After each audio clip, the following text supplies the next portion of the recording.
Fala galera, sou o professor Felipe Alves do curso presencial Física Fácil. Estou aqui para te ajudar na tão sonhada aprovação na universidade. E lembra, não está acabada até que eu vença! Pessoal, iniciaremos agora nosso módulo 6, o módulo de eletromagnetismo. Dentro dele só não tem indução eletromagnética, que vai ser o primeiro capítulo do módulo 7, mas a gente vai ver campo magnético de um ímã, as propriedades de um ímã. Iremos ver campo magnético gerado por um espira, por um solenoide, por um condutor reto e força magnética, ok? Então vamos iniciar agora o eletromagnetismo e você percebe, ao olhar a palavra eletromagnetismo, você nota o prefixo aqui, ó, eletro, e o sufixo magnetismo. Na verdade, o eletromagnetismo é o movimento de cargas elétricas que geram propriedades magnéticas que serão estudadas no eletromagnetismo. Mas as cargas têm que estar se movimentando, tá? Iniciaremos, na verdade, antes do eletromagnetismo, ditamente, o magnetismo ou magnetostática, que é o estudo do campo magnético gerado por um ímã. Na verdade, a palavra magnetismo, ela deriva de magnetita. Essa magnetita, na verdade, é óxido de ferro, tá? E esse óxido de ferro, tá aqui a fórmula química, ele apresenta propriedades magnéticas, é um ímã natural, tá? E tanto é que uma cidade das civilizações antigas chamada Magnésia, foi lá que foram percebidas as primeiras propriedades magnéticas e foi relatado que usavam magnetita para fazer a mágica, digamos assim, né? E aí foi percebida propriedades magnéticas da magnetita, ela conseguia atrair alguns metais, e na época, mágica e tal, e aí foi da palavra magnetita que derivou o nome magnetismo, tudo bem? Tem outra historinha também, que nas grandes navegações, ali nas descobertas das civilizações, tem uma grande ilha de magnetita, olha só essa lenda, uma grande ilha de magnetita, e aí as embarcações, quando passavam próximo a essa ilha, eram atraídos os metais, alguns metais a gente vai ver que são fortemente atraídos, o ferro é um exemplo, o níquel é um exemplo, o cobalto também, e aí imagine, passando uma embarcação e atraindo parafuso de ferro, prego, então, o que acontecia? Naufragava. Eu acho, sinceramente, que é uma lenda isso aí, uma ilha, já pensou, uma grande ilha de magnetita e atraía alguns metais e as embarcações, naufragavam. Tem outra historinha também sobre ímã, que é o cara que a gente vai estudar agora dentro do magnetismo ou magnetostática, que o ímã, ele deriva da palavra aimã. Olha só, o ímã, ele deriva dessa palavra francesa, aimã. E quando você traduz ao português, aimã significa amante. Fio, mas o que é que tem a ver o ímã com o amante? Pense um pouquinho. O amante, ele gera atração para alguns, mas gera repulsão para outros.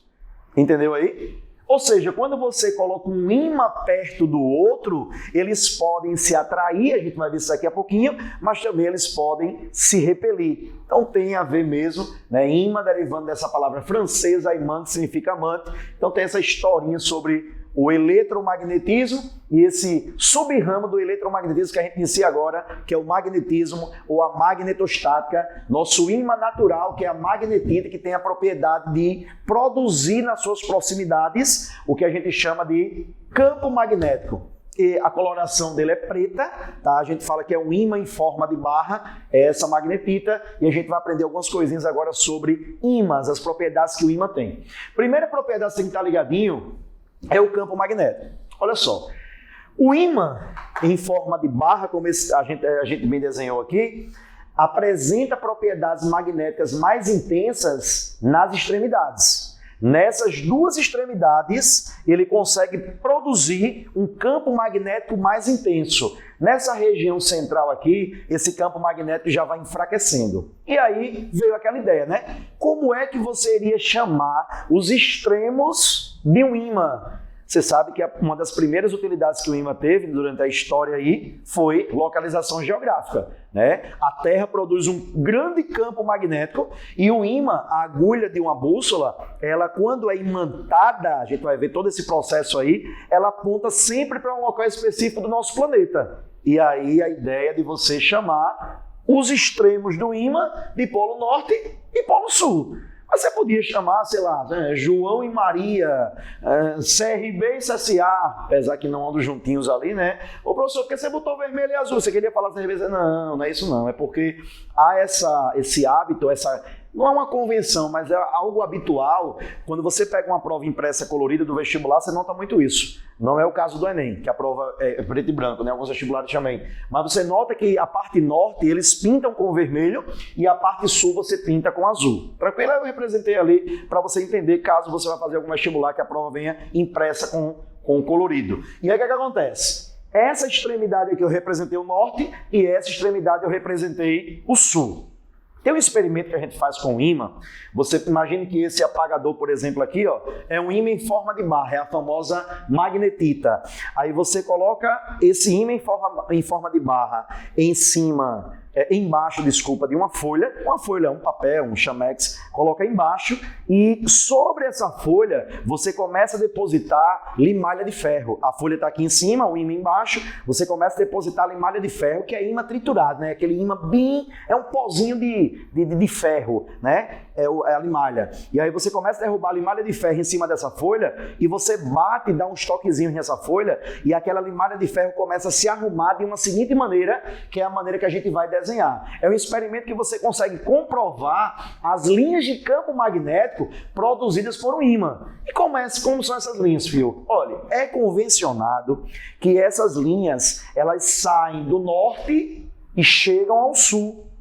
Em eletrostática, quando a gente via carga elétrica, não tinha muito esse problema, porque a gente conseguia provar que carga positiva gerava um campo de afastamento e carga negativa gerava um campo de aproximação. Positivo era um campo divergente, negativo era um campo convergente, mas você prova isso matematicamente. Aqui não, você vai ter que convencionar. Eu sei que gera um campo magnético nas suas proximidades, tanto é que quando você pega um ímã e coloca próximo ao ferro, a gente vai ver melhor isso aí daqui a pouquinho, eles se atraem. Então, se você colocar muito distante o ferro, já não tem mais aquela atração, porque o ferro saiu dessa região de campo magnético. E uma maneira de você representar essa região de campo magnético é colocando as linhas de indução magnética, ou linhas de força, linhas de campo de indução magnética, que é o que a gente vai desenhar agora. Vamos lá? E aí é convencionado que essas linhas saem do norte para o sul. Vamos desenhar agora? Olha só como é que fica o desenhozinho aqui, ó. Linhas de campo saem do norte para o sul. Olha aqui a setinha representando essa saída do norte e a chegada no sul. Deixa eu desenhar mais algumas aqui para vocês, ó. Do norte para o sul. Tranquilo? Por baixo aqui também, ó. Do norte para o sul. É convencionado dessa maneira, tá, pessoal? Do norte para o sul. É uma maneira de você representar que naquela região existe um campo magnético. São linhas fechadas, sempre vão sair do norte e chegar ao sul, com a mesma densidade, né? Deixa eu colocar mais algumas aqui, ó. Essa aqui, subtende saindo do norte, mas ela está chegando aqui, a sua representação, ó, chegando ao sul, né? Subtende que ela faz esse caminho aqui por cima, tranquilo, você pode fazer assim também. Mais um aqui por baixo, ó, sai do norte, mas olha a representação dela aqui, ó, chegando ao sul, tá? E como são linhas fechadas, você pensa assim, se externamente elas saem do norte e vão para o sul, internamente, não tem que fechar o ciclo assim, ó? Internamente você percebe que é do sul para o norte. Notou? Elas saem do norte para o sul externamente, mas como é algo fechado, internamente você pode representar assim, ó. Olha só. Tá vendo aí? Saindo do norte e chegando aqui ao sul. E aí o que acontece? Algo que eu quero que você perceba. Vetorialmente, você percebe aqui nessa seta que a cabeça do vetor representa o norte, já assimile isso, e o rabinho do vetor aqui atrás, ó, representa o sul. Sempre assim, a cabeça é o norte, é o vermelho ali, e o rabinho atrás é o sul, que é o azul. Lembre que são linhas fechadas. Mas olha só, isso aí ainda não é o campo magnético. São as linhas de indução magnética. Como é que eu vou desenhar o campo magnético aqui? Você lembra que eu falei isso aí na eletrostática? Que os vetores campo magnético é o vetor resultante em cada ponto e a linha de campo ela passa tangenciando aquele ponto ali. Se você for representar a parte, ó, imagine que você tem aqui uma linha de campo magnético. Nesse sentido, se você for colocar neste ponto aqui, ó, como é que você representa o vetor campo magnético neste ponto? Tangente. E aí lembre que só tem um campo magnético resultante. Por isso você não pode desenhar linhas de campo desse jeito aqui assim, ó.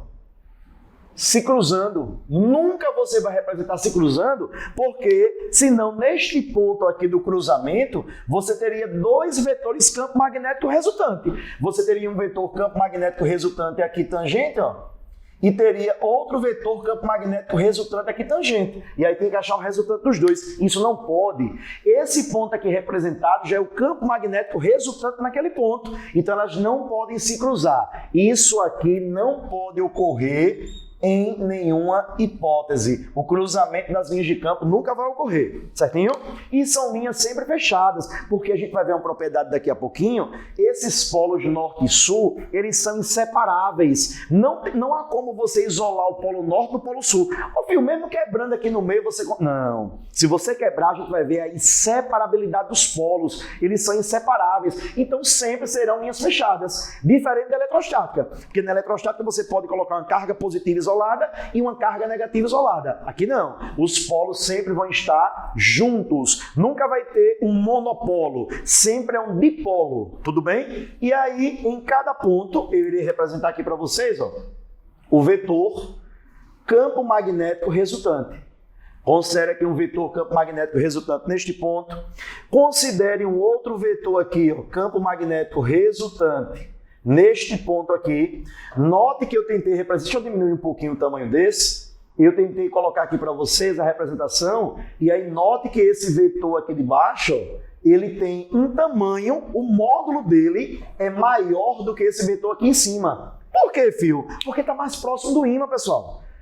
É a lei do inverso do quadrado, ela se aplica aqui também. Quanto menor a distância para o ímã, mais intenso é aquele campo magnético, é como força elétrica, força de atração gravitacional. É a lei do inverso do quadrado. Aqui a distância é maior, então o campo magnético neste ponto aqui, ó, ele é um campo magnético menos intenso. Tá? Ô filho, e qual é a letrinha que a gente representa esse campo magnético? Eu já percebi que esse campo magnético é tangente às linhas, acompanha o mesmo sentido. Note que o sentido que é do norte para o sul, os vetores em preto ali estão acompanhando também. A gente costuma representar por B.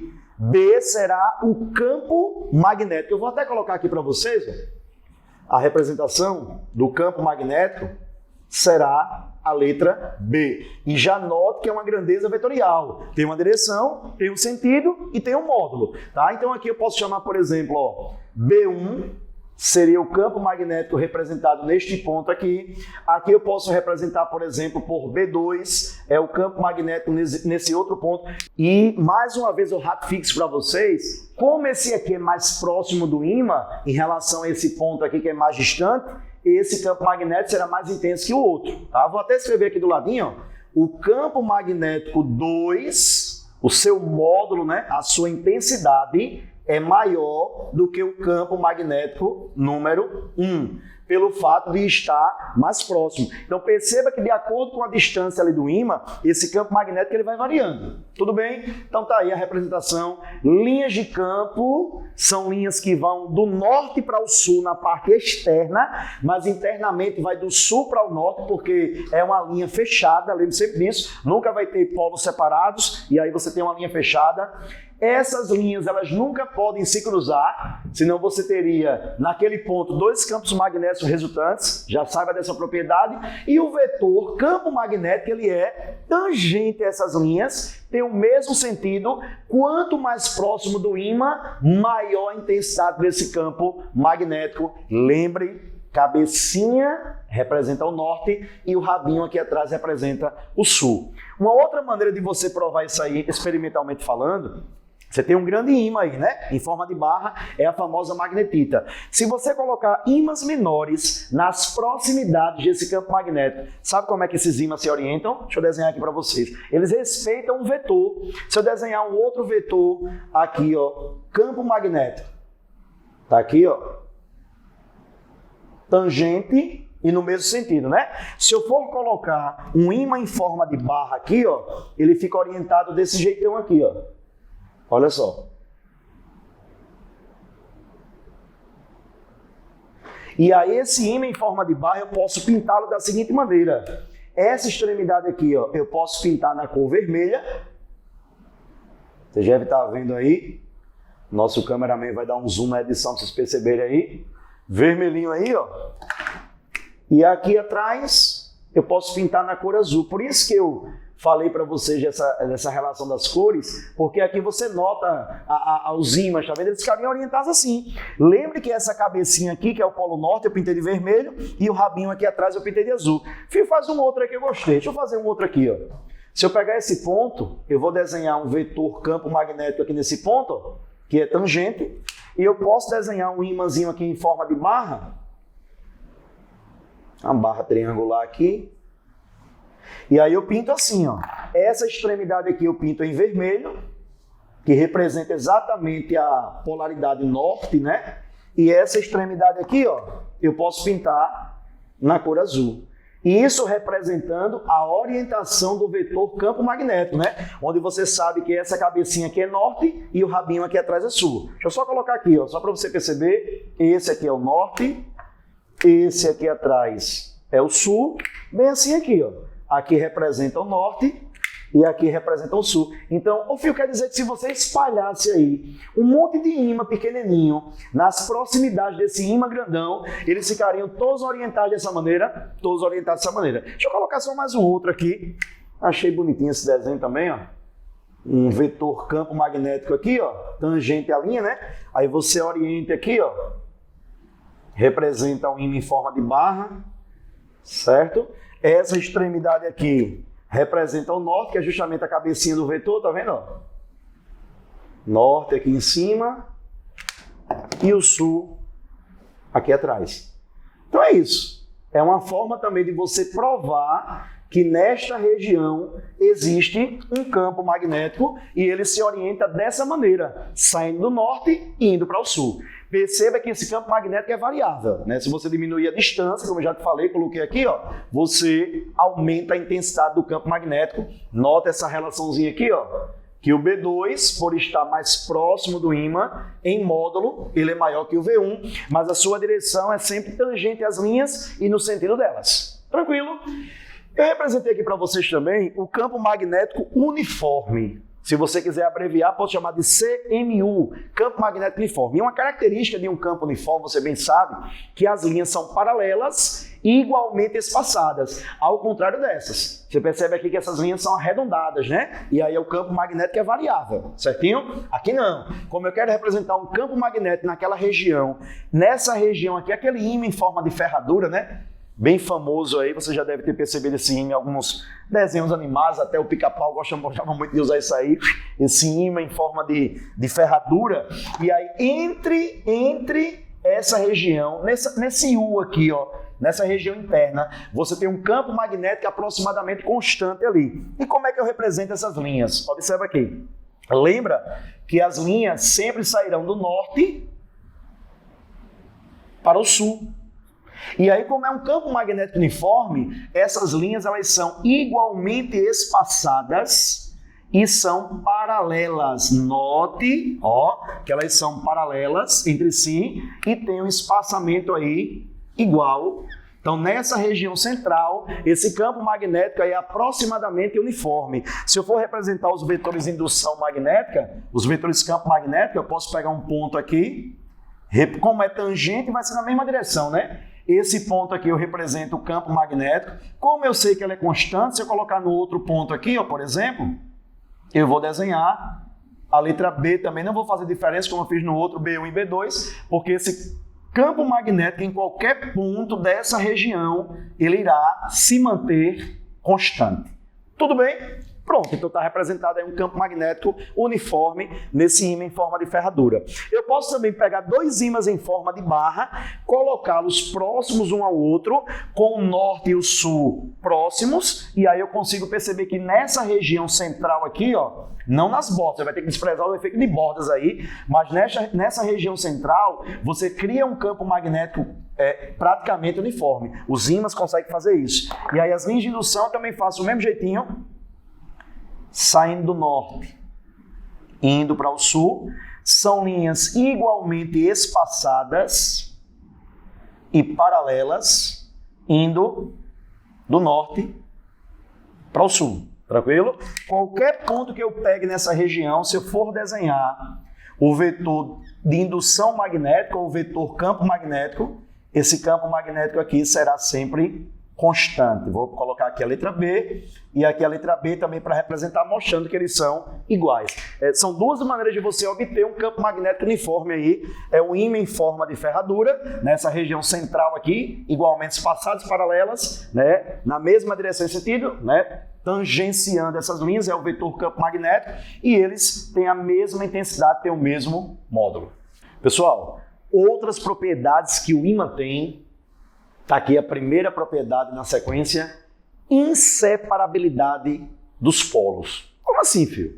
Seguinte, eu tenho aqui um ímã em forma de barra, a famosa magnetita, né? O óxido de ferro. E aí, se eu fragmentar esse ímã, quebrar esse ímã aqui assim, ó, exatamente nessa separação entre os polos. Como assim, professor? Desse jeito aqui, ó. Imagina que eu fragmente esse ímã, quebre exatamente nessa região aqui, ó. Alguns acham de maneira errada que eu vou conseguir separar o polo norte do polo sul. Se eu separar os polos, pessoal, que é a região que apresenta propriedades magnéticas mais intensas, ele deixa de se comportar como ímã. E vocês sabem muito bem, você deve ter feito isso em casa, pega um ímãzinho de geladeira, que é um ímã em forma de barra, aquele pretinho lá, se você conseguir, uma geladeira vai envelhecendo, às vezes você vai arrancando ali o ímã, já sabe que vai trocar, né? E aí você quebrar, os pedacinhos continuam se comportando como ímã ainda.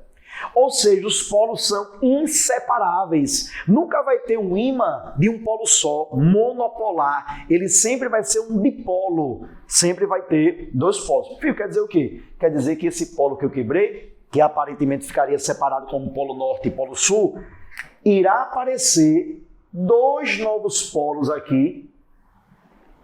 A esquerda, como está no primeiro desenho, é o norte. E a direita, como está no desenho, é o sul. Ou seja, os polos são inseparáveis. Fio, e esse outro pedaço que ficaria aparentemente somente o sul? Reaparecem dois novos polos, já te falei. À esquerda você vai dizer que é o polo norte, como está em cima. E à direita você vai dizer que é o polo sul. E se eu continuar fragmentando, continuar quebrando, reaparece mais dois novos polos. Independente de onde eu quebre, tá, pessoal? Não é obrigado a quebrar na metade, não. Você pode quebrar aqui, por exemplo. Quebra aqui. O pedacinho que ficar aqui vai reaparecer, vão reaparecer dois novos polos, e o pedaço maior que ficar reaparece dois novos polos. É a chamada inseparabilidade dos polos. Os polos são inseparáveis, nunca vai existir um ímã monopolar, sempre vai ser dipolar ou bipolar, digamos assim, possuir dois polos. A outra propriedade é com relação à atração e à repulsão. Agora, é claro, para os ímãs entre si, entre dois ímãs, tá? Eles se atraírem, eles se repelirem. Ô filho, sabia não que eles se repelem? Se repelem sim.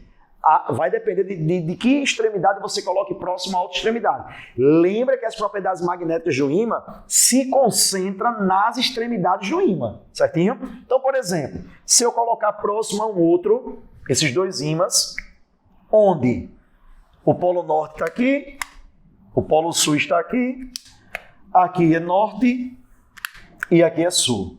Sabe o que é que vai acontecer com esses dois ímãs? Primeiro que um tem que estar dentro do campo magnético do outro, né? Para poder eles interagirem, para poder aparecer uma força magnética ali. Seguinte, eu percebo que o norte está perto do norte. Você vai aprender assim. Quando estiver perto, polos de mesmo nome, nomes iguais, é aquela historinha. Os iguais se repelem. E aí, como é polo norte, é o mesmo nome, nomes iguais, eles vão se repelir. Bem assim, se eu colocar dessa maneira, ó. Sul, sul, tá aqui o norte, norte. Mas perceba que o polo sul está perto do polo sul. Resultado, esses dois ímãs aqui se repelem. Nomes iguais, sul e sul, norte e norte, acontece uma repulsão. E nomes diferentes, deve estar se perguntando aí, né? Tá aqui o norte. Colocar aqui também.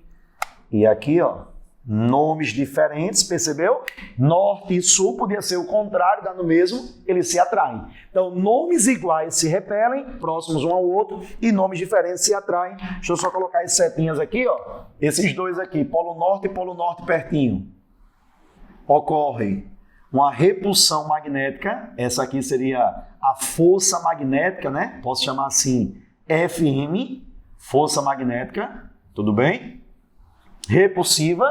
Esses dois aqui, o sul e sul, nomes iguais, também se repelem. Está aqui a força magnética entre eles, de repulsão.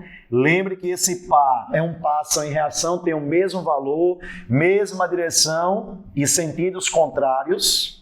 Está aqui o par ação e reação, acontece ao mesmo tempo também, né? Aplicando a terceira lei de Newton, a lei da ação e da reação. E nomes diferentes, norte e sul, eles se atraem.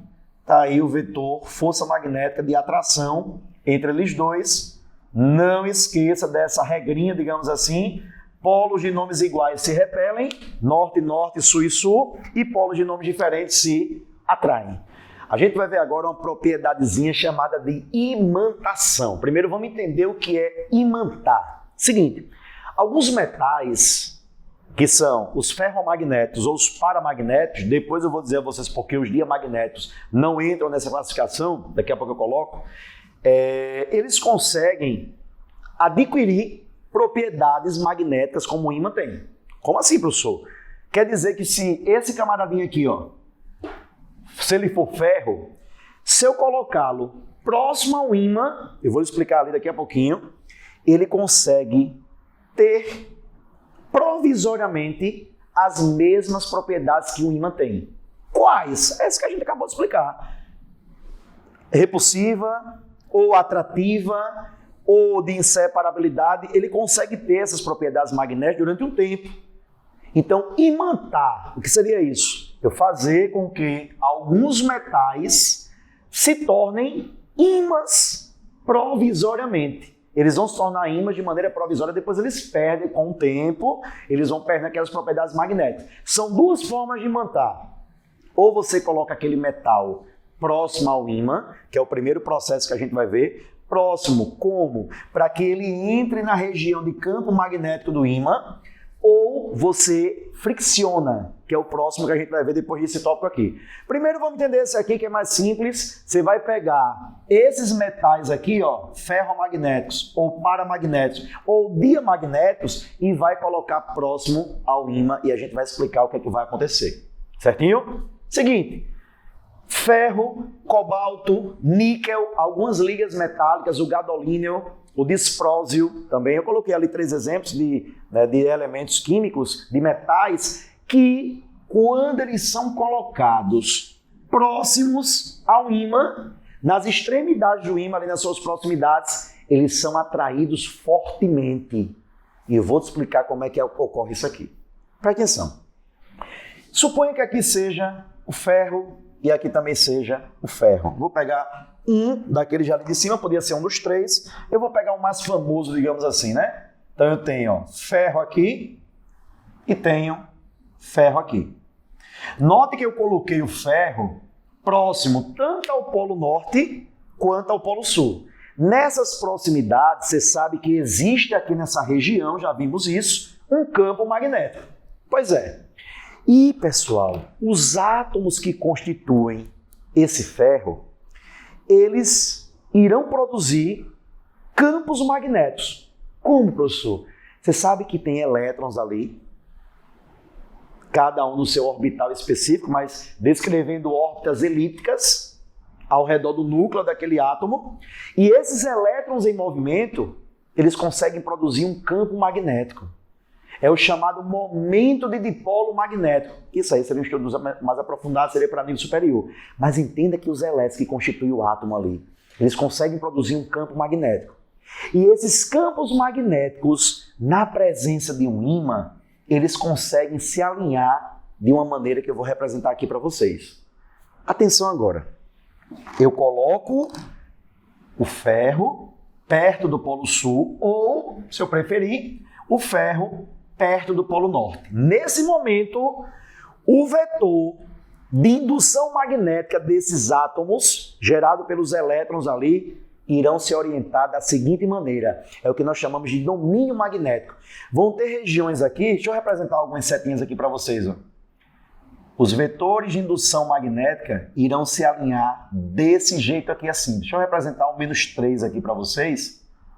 Mas existe uma quantidade muito grande aqui de vetores, de átomos, né, que constituem o ferro ali e geram momento de dipolo. E o momento de dipolo, que é o vetor campo magnético, na presença do ímã, eles se orientam desse jeito. Então vai ter uma regiãozinha aqui, ó, que nós chamamos de domínio magnético, outra regiãozinha aqui, uma outra regiãozinha aqui e outras regiões, tá? E naquela região ali de domínio magnético, é assim que a gente fala, os vetores irão se orientar dessa maneira. Certo, filho? E se eu colocar aqui pertinho do polo norte, como é que fica? Do mesmo jeitinho, ó. Eu vou representar aqui a orientação dos vetores aqui no ferro. Podia ser o cobalto, podia ser o níquel, não tem problema não, tá? Então, irão produzir aqui domínios magnéticos. Os vetores de indução magnética gerados pelos átomos, isso aqui seriam os domínios, essas regiões aqui, ó. Esses vetores ficarão orientados desse jeito. Agora entenda uma coisa. Eles orientados desse jeito, você sabe muito bem, presta bem atenção agora, que a cabecinha do vetor é polo norte, polo norte, polo norte, e o rabinho do vetor aqui atrás, você bem sabe que é polo sul, né? Polo sul, polo sul. Deixa eu colocar aqui também a cabecinha norte, norte, norte, e o rabinho sul, sul e sul. O que é que tem a ver isso aí? Dê uma olhadinha agora. Depois que esses vetores ficaram orientados dessa maneira, note, polo sul ficou próximo ao polo norte, polo norte, polo norte. O polo norte do vetor ficou direcionado para o polo sul aqui do ímã. E nomes diferentes, você sabe muito bem que se atraem. E desse lado aqui, filho, olha aí, ó, polo norte é aqui do ímã. A parte sul, sul, sul ficou voltada para esse polo norte. Vê que legal. Ou seja, significa dizer que esse ferro, ele será fortemente atraído pelo ímã, independente se eu colocar próximo ao polo sul ou próximo ao polo norte. Porque a orientação dos vetores de indução magnética nesses domínios magnéticos serão as mesmas, apontarão todos para a esquerda. E aí você percebe que entre o ímã e o ferro, polo sul, norte, norte, norte, nomes diferentes se atraem. Então quer dizer que o ímã está sendo atraído pelo ferro e o ferro está atraindo o ímã. Fortemente. Gruda mesmo. Quando você pega um pedaço de ferro, coloca perto do ímã, ele gruda, de preferência nas extremidades. Se você colocar na região central, não é essa atração tão intensa, ele vai se posicionar geralmente nos polos. Você coloca, imagina que aqui é um ímã, aí você pega um parafuso de ferro e coloca aqui, se você puxar um pouquinho para a direita, ele gruda aqui na extremidade. Se você puxar um pouquinho para a esquerda, ele gruda nessa extremidade. Então, os extremos do ímã, como eu já falei, que são os polos norte e sul, eles têm propriedades magnéticas mais intensas. Fio desse lado, olha aqui, esse é o polo norte do ímã, e aqui é o sul do vetor, sul e sul, dos vetores de indução magnética produzidos pelos átomos daquele ferro ali. E aí também eles se atraem. Perceba o seguinte detalhe. Se você coloca dois ímãs, um perto do outro, dois ímãs, eles podem se atrair, nesse caso de baixo, ou eles podem se repelir. Só basta ter nomes iguais que eles se repelem. Já se você colocar um metal ferromagnético, uma substância ferromagnética, pertinho do ímã, de qualquer polo, se você colocar próximo, vai ocorrer sempre atração. E é uma atração forte. Tranquilo? Deixa eu só escrever para vocês isso aqui, ó. Metais ferromagnéticos irão ser atraídos fortemente pelo ímã. Atração forte. São os ferromagnéticos que eu coloquei alguns exemplos aí para vocês. Tranquilo? Agora, olha o que vai acontecer com esses metais aqui que são os paramagnéticos. O alumínio ali é o mais famoso, tem a platina, tem o magnésio, tem o cromo, que se você colocá-los próximo ao ímã, eles se atraem. Mas eles se atraem de uma maneira moderada. É uma atração fraca, digamos assim. Só um detalhe aqui para vocês, que eu esqueci de falar. Perceba que esse ferro, provisoriamente, ele está se comportando ali como ímã.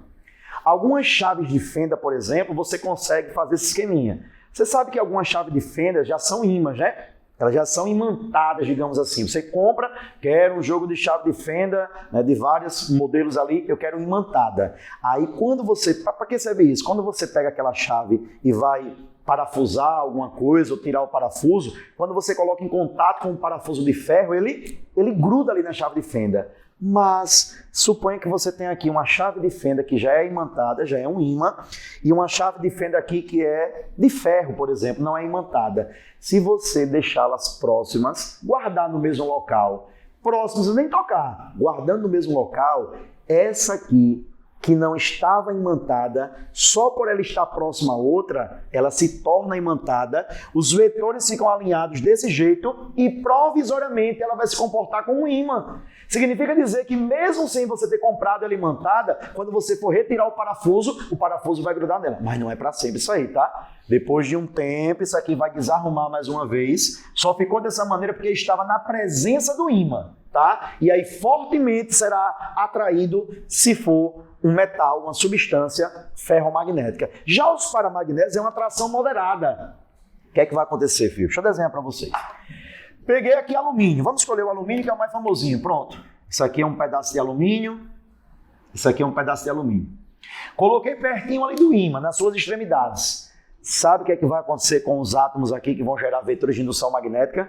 Esses vetores ficarão alinhados com o ímã, pertinho ali do ímã, da seguinte maneira. Deixa eu escrever aqui para vocês, ó. Vai ficar assim, ó. Note que não é aquele alinhamento horizontal como foi no desenho de cima. Lembra que essas regiões aqui, como eu te falei, são os domínios magnéticos, né? Ó, eu tenho aqui alguns domínios magnéticos que foram gerados, mas eles não se alinham de maneira horizontal, de maneira mais intensa como foi no primeiro. E aí, filho? E aí que você nota que essa extremidade aqui é norte, aqui é norte, norte, norte, e o rabinho aqui atrás é o sul, sul, sul e sul. E perceba que o norte está próximo ao sul do ímã. Então vai ter uma atração ali, mas é uma atração moderada, uma atração fraca. Vou botar um vetorzinho até pequenininho aqui, ó, para que você entenda que é uma atração norte tá perto do sul, mas é uma atração fraca. Não é uma atração forte como foi no modelo de cima, tá? Deixa eu escrever aqui para vocês, ó. Atração fraca. Fio, então quer dizer que tem metal que são atraídos, tem metais que são atraídos fortemente pelo ímã, mas tem metais que não são tão atraídos assim fortemente, que são esses metais que eu coloquei, são os metais paramagnéticos. E desse lado de cá, do mesmo jeito, ó. Os domínios magnéticos vão ficar dessa maneira aqui, ó. Deixa eu colocar 4, como eu coloquei no outro aqui para vocês. Tá aqui os 4 domínios magnéticos. E aí o que é que vai acontecer? Se eu for desenhar aqui, note que aqui é o norte, norte, norte, cabecinha norte e rabinha sul, né? Aqui sul, sul, sul e sul. E perceba que o sul desses vetores estão mais próximos do norte aqui do ímã. Norte e sul se atraem, mas como eu já te falei, não é uma atração forte. É uma atração moderada ali, é uma atração fraca. Mas perceba, põe na sua cabeça, que os metais ferromagnéticos ou paramagnéticos, eles são atraídos pelo ímã, sim. Eles sofrem esse processo de imantação e, provisoriamente, eles ficam se comportando como ímãs. Depois de um tempo, ele perde essas propriedades porque os vetores aqui serão desarrumados, digamos assim, certinho? Esses aqui são atraídos fracamente, esses aqui atraídos fortemente. Ô fio, e os diamagnéticos? Vamos ver o que vai acontecer agora com os diamagnéticos, né? Coloquei ali alguns metais, a prata, o chumbo, o ouro, o bismuto também, o cobre. Tem muitos, a maioria são metais diamagnéticos na natureza, tá? Os mais abundantes, digamos assim, né? E aí, professor, o que vai acontecer? Vai ter domínio magnético ali? Vai. Agora veja como é que os vetores ficarão arrumados. Percebe aqui, ó. E agora? Olha só. Aqui também. Deixa eu desenhar para vocês. Os domínios magnéticos são gerados aqui, né?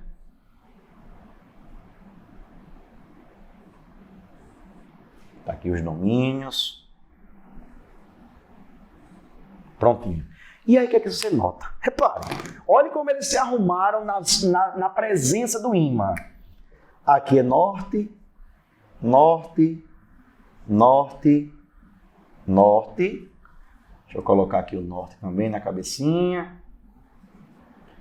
E o rabinho é o sul, né? Fio, qual foi o metal que você escolheu? Sei lá, imagine que seja ouro aí, tá? O sul. Vou escrever ali o elemento do ouro para ficar bem representado. Imagina aqui ouro.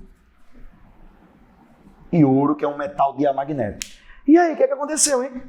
Você percebeu que o sul de cada domínio aqui ficou perto do sul do ímã e o norte de cada domínio ficou perto do norte do ímã? Isso é atração, pessoal? Isso é repulsão, né?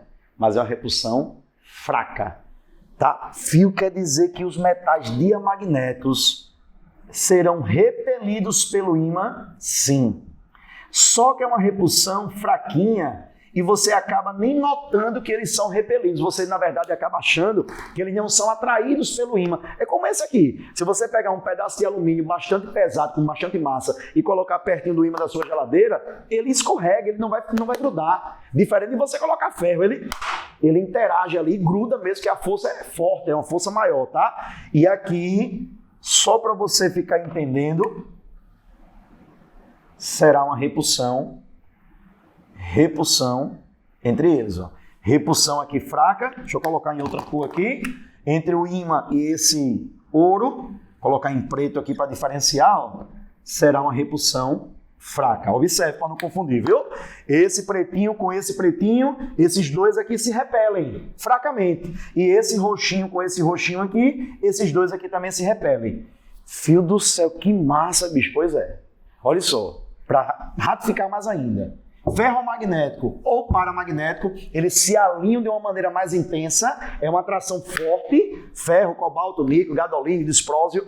Paramagnéticos também são atraídos pelo ímã, eles são imantados, mas é uma imantação mais fraca, tá? Mas eles são atraídos, alumínio, platina, magnésio, cromo, e os diamagnéticos, eles na verdade se repelem fracamente. Ouro, prata, chumbo, cobre, e aí perceba a arrumação dos domínios magnéticos, é isso que na verdade acontece, e põe na sua cabeça. O ímã não imanta, não atrai qualquer metal, ele só atrai ferromagnéticos ou paramagnéticos. Ferromagnéticos fortemente, paramagnéticos mais fracos. E os diamagnéticos na verdade é uma repulsão fraca.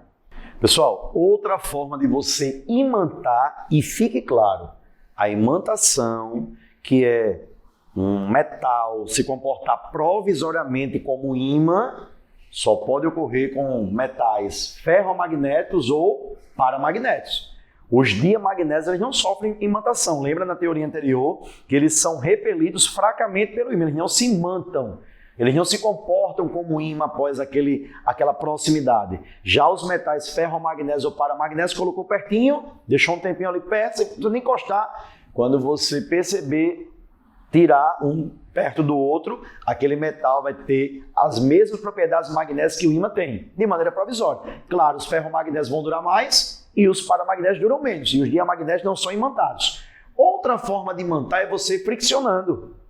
Imagine que aqui é um metal ferromagnético ou paramagnético, de preferência um ferromagnético que fica muito tempo imantado ali.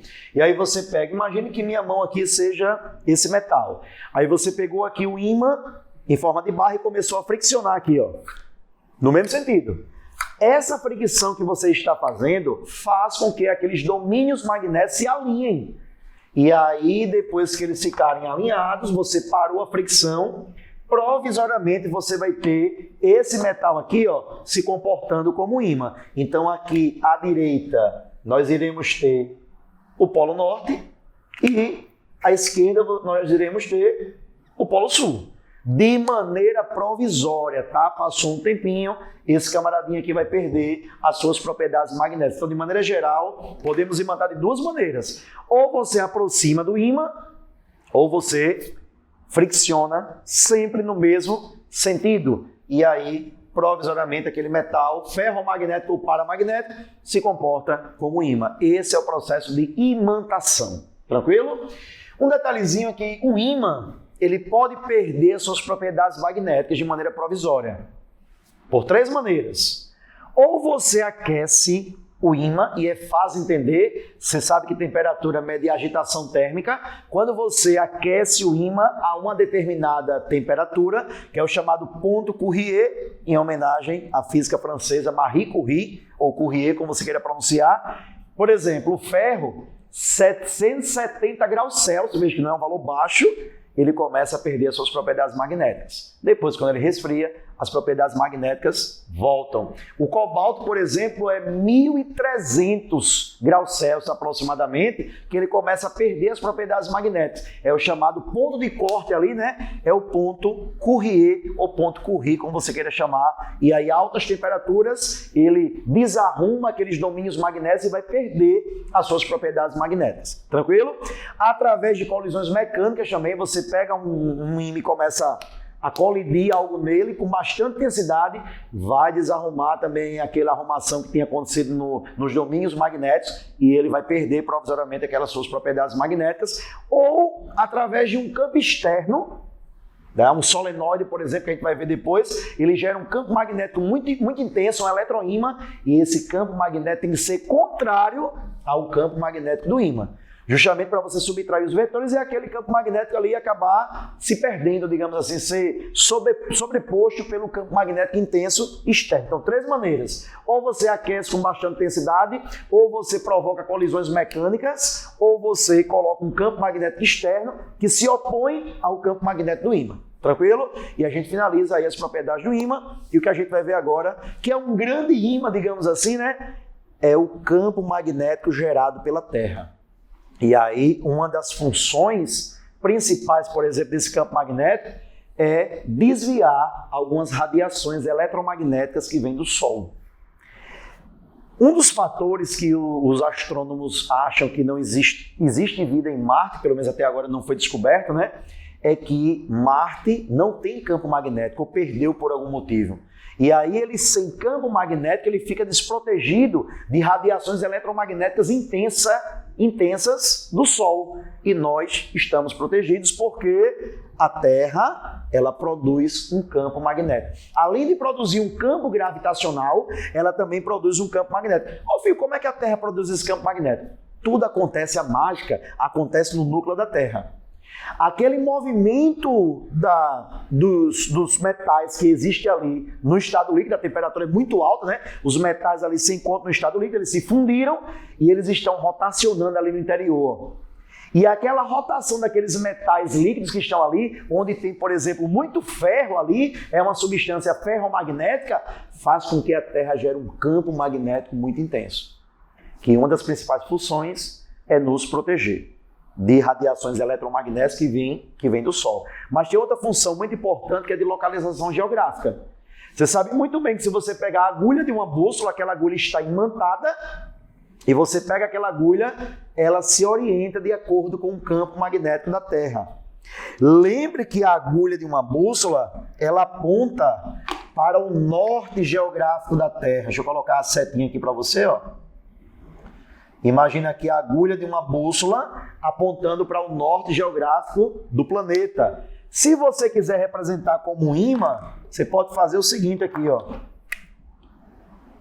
Você pode dizer que essa regiãozinha aqui, ó, da agulha é o norte, tá aí pintado em vermelho, e essa regiãozinha aqui da agulha é o sul. Olha aqui pintado em azul. Agora, essas regiões, você bem sabe que essa região aqui é o norte magnético da agulha, que está imantada, né? É a cabecinha dela. E aqui embaixo você sabe muito bem que é o sul magnético da agulha. Agora, o interessante é o seguinte, você bem sabe que essa região aqui da Terra é o que nós chamamos de norte geográfico.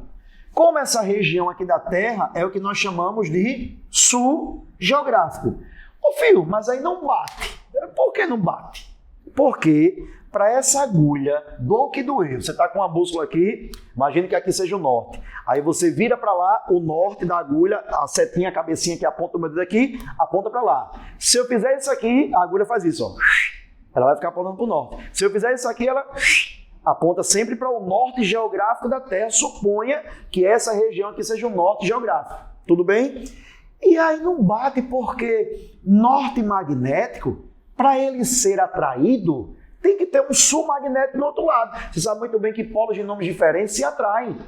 Então quer dizer, preste atenção, que essa região aqui de cima da Terra, a parte de cima da Terra, onde é o norte geográfico, nós iremos dizer que essa região aqui da Terra será o sul magnético da Terra.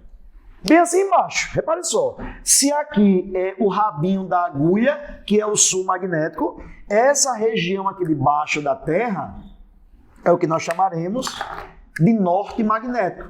Vê agora se não bate? Presta atenção, o norte magnético da agulha é atraído pelo sul magnético da Terra, nomes diferentes aqui, ó, vermelho e azul, se atraem. E o sul magnético da agulha é atraído pelo norte magnético do planeta, nomes diferentes se atraem. Agora lembre que essa região aqui de cima, você aprendeu em geografia desde criancinha, que é o norte geográfico do planeta, geográfico. E aqui embaixo é o sul geográfico. Mas o norte geográfico do planeta coincide com o sul magnético do planeta. O sul magnético da Terra está em cima e o norte magnético da Terra está embaixo. Curiosidade, essa orientação não é literalmente para o norte geográfico não, viu? Ela aponta mais ou menos aqui nessa região, tem uma declinação ali de 10 graus, aponta mais ou menos para a região da Groenlândia, aqui próximo ao Canadá. E a bundinha aponta aqui para essa parte do Polo Sul, essa regiãozinha aqui. Então há uma inclinação ali de 10 graus. Que ainda digo mais, os polos magnéticos da Terra, eles estão se deslocando, eles se movimentam, tá? Há uma previsão, daqui a muitos e muitos anos, que inverta essa polaridade magnética. A região de cima vai ser o norte magnético da Terra e a região de baixo vai ser o sul, mas isso vai demorar muito tempo, até uma certa velocidade da mudança desses polos. Isso é de acordo com os terremotos, com alguns fatores naturais do planeta que esses polos ali vão mudando de posição. Tá? Só curiosidade aí para você, e lembra que é uma declinaçãozinha de 10 graus, tá? Mas de maneira geral, nos vestibulares você vai ter que aprender assim, que o norte magnético da agulha aponta para o norte geográfico do planeta, que coincide com o sul magnético do planeta. Nomes diferentes, magnéticos, se atraem, ó, norte e sul. Bem assim aqui embaixo. Aqui embaixo é o sul geográfico do planeta, mas é o norte magnético. Nomes diferentes se atraem. Mas um detalhezinho para você ficar ligado aqui, que se eu for desenhar as linhas de indução magnética que o nosso planeta gera, porque ele tem um campo magnético gerado pelo seu núcleo, você vai desenhar assim, ó, de baixo para cima. Oxe, filho, por que de baixo para cima? Lembre, pessoal, que essas linhas, elas saem do polo norte e chegam ao polo sul. Porém, é o magnético, né? Norte magnético, sul magnético. Deixa eu colocar mais algumas aqui, ó. Norte magnético, sul magnético. As linhas de indução magnética fazem isso. Do norte para o sul magnético, ou seja, de baixo para cima. Então, fique ligado aí, se eu quiser colocar mais algumas aqui assim, ó. Saindo do norte aqui, né? Desculpa, saindo do norte aqui embaixo. Ó, algumas linhas. E naturalmente chegando aqui ao sul magnético, né? Nessa parte aqui de cima. Essa aqui também, ó, chegando ao sul.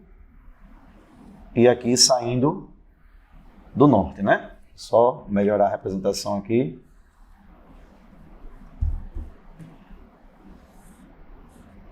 Prontinho. Então tá aí as linhas de indução magnética do planeta saindo do norte magnético para o sul magnético, que é o norte magnético da Terra fica embaixo e o sul magnético fica em cima.